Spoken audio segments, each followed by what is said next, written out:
sabi ni Chairperson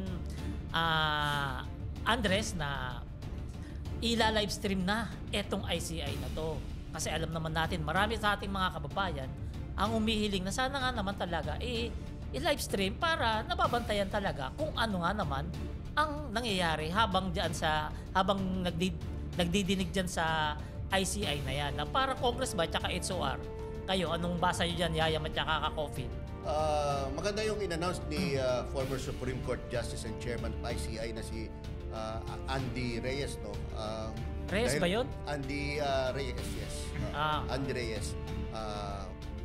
Kaya lang yung previous na pinag-usapan natin, ang gusto natin sana is manatiling discreet lang yung hindi para hindi magamit. Para hindi magamit yung mga nangyayari sa investigation, sa pamumulitika o sa pagsira ng mga individuals, no? Dahil alam naman natin na dito sa Pilipinas, kapag merong makitang hindi pa pursa yung mga nangyayari, gagawin mo ng paraan para masira yung kredibilidad ng proseso, no?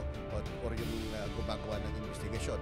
Pero maganda na rin, no? Para mawala yung agam-agam ng taong bayan na niluluto ang investigasyon.